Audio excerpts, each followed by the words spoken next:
Naam, Waswahili wanasema kwamba nyota njema huonekana asubuhi. Ndivyo ambavyo tunaanza hii leo katika crew nzima ya Morning Recap ndani ya Anuari TV. Nikwambie tu karibu sana mtazamaji ndani ya kipindi bora ambacho tunakwenda kuzungumza matukio yote yaliyotokea katika nyanja ya kisiasa, kiuchumi, kijamii, bila kusahau michezo na burudani. Ikiwa ni siku nzuri ya Ijumaa Mubaraka tarehe 26 mwezi wa 12 mwaka 2025. Wengine wamekuwa wakiita hii siku kwamba ni Boxing Day, kwa maana ni siku ya kufungua zile zawadi ambazo umepewa na yule mtu mpendaye katika siku ya jana ambayo ilikuwa ni siku ya Christmas. Leo tumekuandalia mengi mtazamaji katika habari ambazo zimetokea, na ikiwemo huko katika jiji la Dar es Salaam ambapo jana Waziri Mkuu wa Jamhuri ya Muungano wa Tanzania Mheshimiwa Mwigulu Nchemba amewaomba viongozi wa dini kuhimiza amani na umoja katika taifa. Tutakwenda kuzungumza taarifa hii katika engo moja au nyingine, lakini pia huko katika jiji la Dodoma watu 4 wamefariki dunia mara baada ya kuangukiwa na ukuta wa kanisa katika ibada ya Christmas hapo jana siku ya Alhamisi. Lakini pia tutakwenda kuangalia taarifa nyingine ambayo tunafahamu huko katika mkoa wa Tabora, mvua ambayo imenyesha kwa takriban saa moja imeweza kuzua taharuki na kutishia amani na usalama wa raia na mali zao. Naitwa Leopard John, nitakuwa na wewe mwanzo mpaka tamati wa kipindi hichi, lakini humu ndani siko peke yangu, niko na Feresia Mohozi. Bila kusahau katika upande wa michezo na burudani hii leo tutakwenda kuangazia, tunafahamu kwamba leo ni siku ya vitasa, ni boxi ndani ya Boxing Day. Tutakwenda kuzungumza kiundani kabisa taarifa hii ya kimichezo ambayo tutakwenda kukupitisha kinaga ubaga.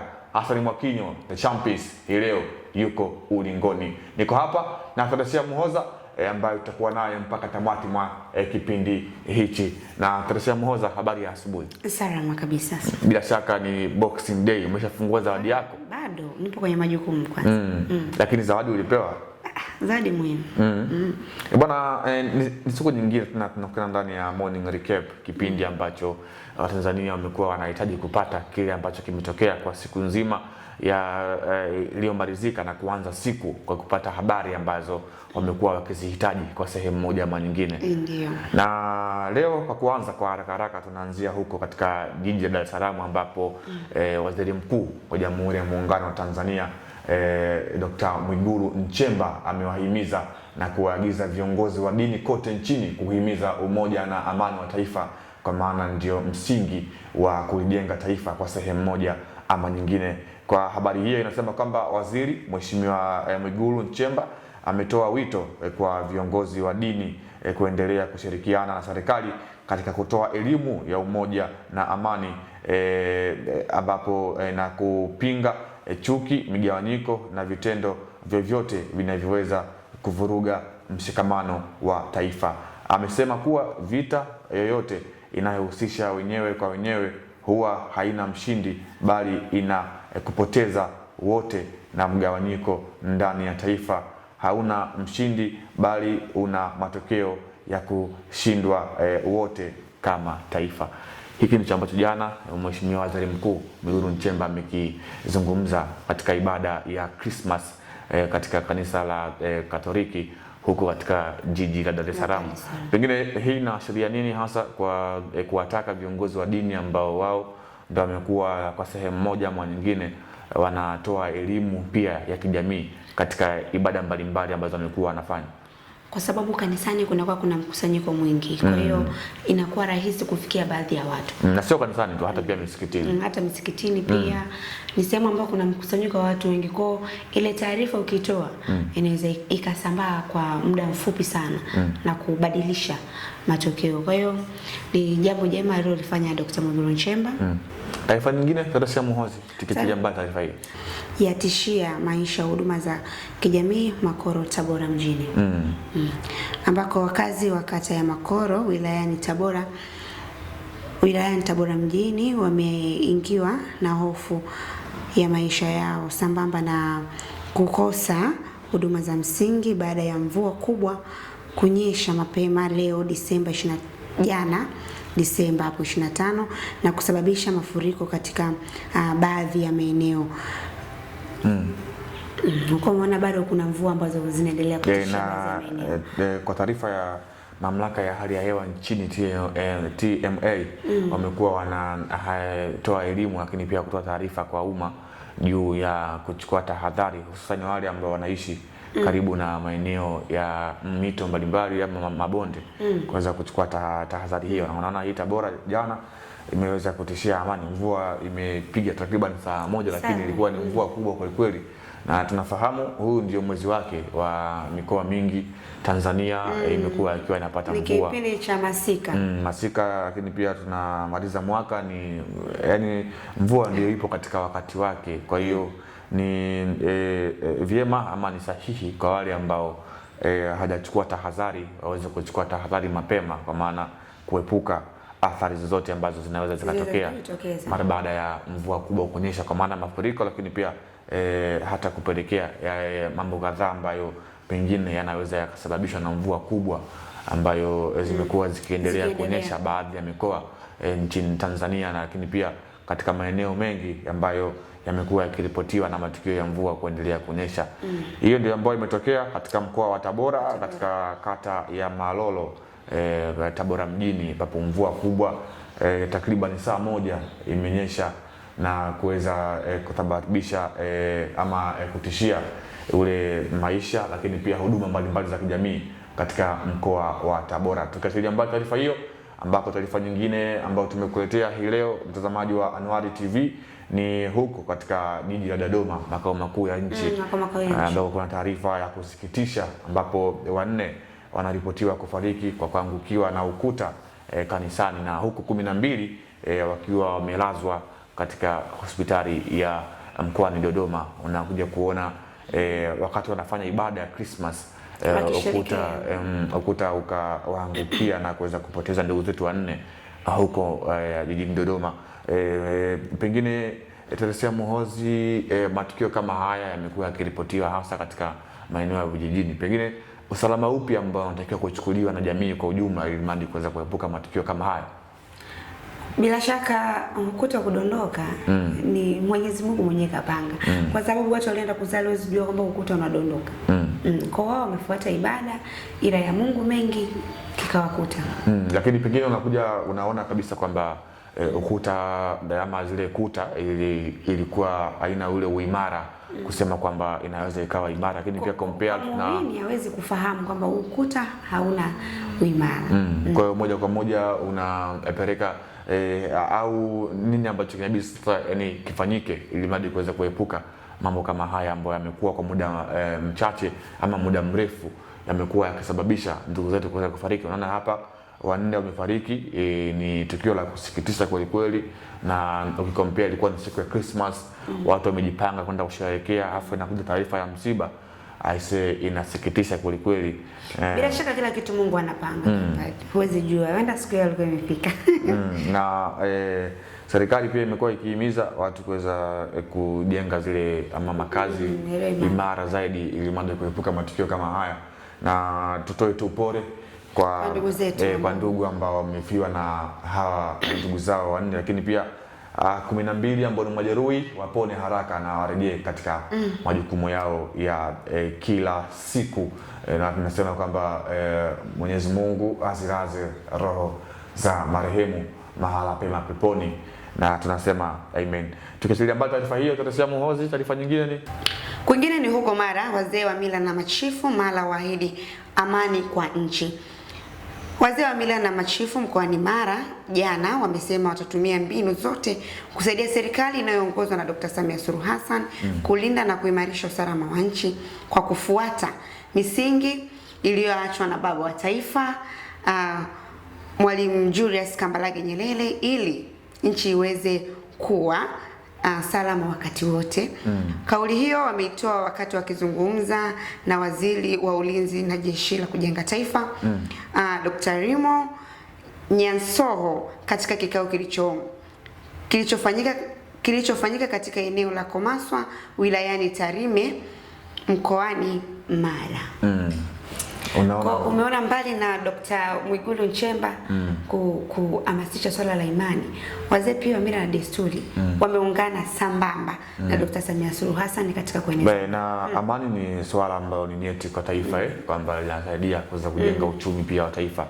Sisi tangia tumekuta nchi ikiwa ipo katika amani na imelindwa na wale ambao wamepita. Kwa hiyo sisi pia itakuwa vyema na kuweza kuwarithisha wale ambao wanakuja nchi ikiwa ipo katika eneo zuri la amani na uhuru, kila mmoja akiwa na fahamu kwamba bila amani hauwezi kujenga taifa. Na tumeshuhudia baadhi ya mataifa ambayo yamekuwa yakikosa amani kwa namna moja ama nyingine, yamekuwa yakipitia changamoto katika hata kukua kiuchumi, katika kisiasa pia, hata pia katika masuala ya kijamii tumekuwa tunawazidi. Kwa hiyo swala la amani kwa taifa ni swala nyeti na ni muhimu kwa wote, vijana, wazee, watoto, lakini pia wanawake na wanaume, kwa lengo la kukuza uchumi wa taifa letu la Tanzania, ambao tangia mwaka 1961 tulikuwa tupo katika uhuru ambao hadi leo na amani inatawala katika nchi yetu. Bila shaka toka kipindi cha Nyerere. Tangu baba wa taifa ambaye tunasema ndio muasisi mwenyewe alituachia amani na tumeweza kuiendeleza. Na mtazamaji wa Nuru TV, hiko ndicho ambacho tumekuletea leo katika wigo wa kitaifa, na umefahamu mengi yale ambayo yametokea ndani ya mipaka ya Tanzania. Tumeshuhudia huko mkoani Tabora ambapo takriban ama wakazi wameingiwa na hofu mara baada ya kupiga kunyesha kwa mvua kubwa takriban kwa saa moja. Lakini pia Waziri Mkuu Dr. Mwigulu Nchemba amewahamasisha ama kuwaomba waumini, viongozi wa dini kuhamasisha amani katika hotuba zao mbalimbali makanisani, lakini pia misikitini, ili mradi kuboresha na kutunza amani ambayo tumekuwa nayo kwa muda mrefu. Tunaishia hapo katika habari za taifa, lakini pia tunaelekea katika habari za kimataifa, na Teresia Muhozi hapa tayari amekwisha kuhabarisha. Leo tunaanzia wapi katika habari za kimataifa? Kimataifa tunaanzia Somalia. Somalia yafanya uchaguzi wa madiwani baada ya miaka 60. Bwana. Kwa hiyo Tanzania uchaguzi wa madiwani ulifanyika lini? Tulifanya hivi karibuni kabla uchaguzi mkuu ambao ulifanyika serikali za mitaa, lakini pia na tunaona tarehe Oktoba 29 tulifanya uchaguzi mkuu ambao ulihusisha rais, wabunge na madiwani. Kwa hiyo ni uchaguzi ambao umekuwa unafanyika kila baada ya miaka 5 katika nchi ya Tanzania. Basi twende tukaangalie kule Somalia. Rais wa Somalia Hassan Sheikh Mohamud ameungana na maelfu ya wakazi wa Mogadishu katika kupiga kura leo, huku vituo vya kupiga kura vikifunguliwa tangu alfajiri kwa uchaguzi wa kwanza wa moja kwa moja katika mji mkuu baada ya miaka 60. Chaguzi za madiwani ni hatua ya kihistoria katika nchi ya Somalia kuelekea uchaguzi mkuu mnamo 2026. Rais Hassan Sheikh Mohamud alikuwa miongoni mwa watu wa kwanza kupiga kura katika wilaya ya Walta na Bada. Kwa umeona pia Mheshimiwa Rais amekuwa mstari wa mbele katika kupiga kura. Na Somalia ni taifa ambalo linaunda ile jumuiya ya Afrika Mashariki katika zile nchi takriban 8 ambazo zipo katika ile East African Community. Somalia nao pia ni taifa mojawapo. Kwa hiyo unaona katika eneo la diplomasi Somalia wamekuwa wakiendelea kufanya vyema, though tunafahamu wamekuwa wanapitia katika kipindi kigumu cha mapigano ya hapa na pale, lakini pia amani kutokuwa sawa. Hiko ndicho ambacho kimetokea huko katika nchini Somalia. Bila shaka chaguzi hizo au kampeni hizo zimeambatana na wapigaji kura ama tunasema wagombea 1600 wa vyama 20 vya siasa. Unaona kabisa kwamba mwitikio pia umekuwa mkubwa katika eneo la siasa la Somalia, taifa ambalo kwa hivi karibuni siasa zake zilikuwa wanaweza kusema kwamba ziko chini kutokana na kile ambacho kilikuwa kimeendelea, na unaona kabisa viti 390 vya udiwani. Unaona sovereignty kabisa inahitajika katika taifa. Kwa hiyo ni jambo jema na tuwatakie ama tunasubiria pia tupate matokeo ya uchaguzi ili mradi Somalia pia ipate viongozi ambao ni bora, watawatoa pale ambako taifa lao lilipo na kuwapeleka taifa eneo lingine ama katika level nyingine ya kiuchumi, lakini pia kisiasa na masuala ya kijamii. Na kimataifa tumeweka nukta hapo. Sasa tuzigeukie taarifa za kimichezo na burudani. Na bila shaka Theresia Muhoozi, wewe ni mpenzi wa burudani na bila shaka unafahamu masuala kabisa ya kiburudani. Tumeona show ya msanii Davido katika michuano ya AFCON. Mimi nafsi yangu ilinivutia sana ile show na nilitamani iliyoandaliwa katika swala zima la AFCON. Na watu wengi hata ujue kwenye hii michezo wanaweka zile show kwa sababu mtu unakuta yeye apendi mpira, anapenda zile show, kwa hiyo anakwenda uwanjani ili kwenda kushuhudia zile show. Kwa hiyo of course ilikuwa ni show nzuri ambayo weekend iliyopita iliweza kunifurahisha kweli, na natamani hata pia ijirudie siku moja. Na tunaona pia wasanii wetu nchini wameendelea kuachia vigongo vikali kweli. Kwa wale wapenzi wa burudani huenda wanafahamu vyema. Lakini hii leo katika upande wa michezo na burudani tunaanzia katika upande wa masumbwi, ngumi jiwe. Yani huko ndiko tunakwenda kusema kwamba tunakwenda kuzungumzia mchezo mgumu kweli. Hivi ule mchezo Theresia Muhoozi unaweza ukaucheza? Kwa maana mchezo wa masumbwi, bila shaka kila kitu ni mafunzo. Nikipewa kwa nini nishindwe? Mimi sitaki semeji baadaye analaumu bwana. Hapana, kila mchezo unawezekana, ila ni nia tu ukiweka. Na mtazamaji wa Anwaar TV, leo katika michezo tunakwenda kuzungumzia masumbwi, ambapo hii leo katika upande wa masumbwi inakwenda kuwa ile pambano la boxing on Boxing Day, kwa maana masumbwi ndani ya siku ya zawadi ambako bondia mkubwa nchini Tanzania kwa maana ya Hassan Mwakinyo Champions anatarajia kukipiga hii leo huko Dar es Salaam dhidi ya mpinzani wake kutoka nchini Nigeria, na pia atasindikizwa na mapambano mengine makubwa ambapo taifa linatarajiwa kwenda kusimama kwa siku ya leo na kupisha hilo pambano kubwa ambalo Hassan Mwakinyo anakwenda kulipambania. Na ni muda mrefu tumekaa pasipo kumwona Mwakinyo ulingoni katika ardhi ya Tanzania, na safari hii amerejea tena. Pengine Mwakinyo anamzungumziaje hasa katika kuenda kuipeperusha bendera kimataifa? Bila shaka Tanzania ni mmoja ya sehemu ambayo tunakuza sana vipaji vya hawa wapiganaji masumbwi tunasema. Kwa Mwakinyo mimi namuona sehemu fulani. Na baraka zao leo pia atashinda ile pambano. Anakwenda kupigana kupambana na Nigeria ambaye juzi tunafahamu timu ya taifa Tanzania ilipoteza dhidi ya Nigeria. Kwa hiyo huenda tumepoteza kwenye football but huku na imani na kitu kitaendelea.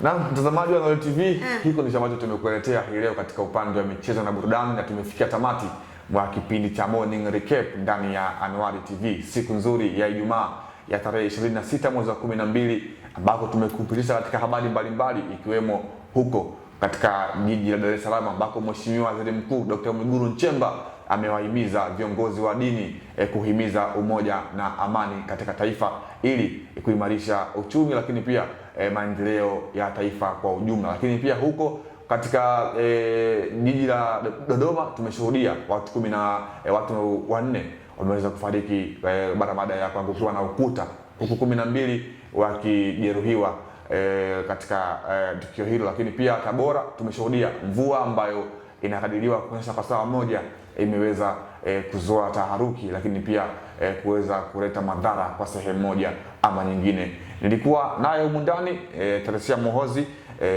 binti mrembo kweli, la mimi ni Leopard John, sauti ya mvua, ambaye ni kushukuru kwa kutenga muda wako, macho na masikio kufuatilia Morning Recap ndani ya Anwaar TV. Nikwambie hadi wakati mwingine, tukutane Jumatatu, na uwe na asubuhi njema.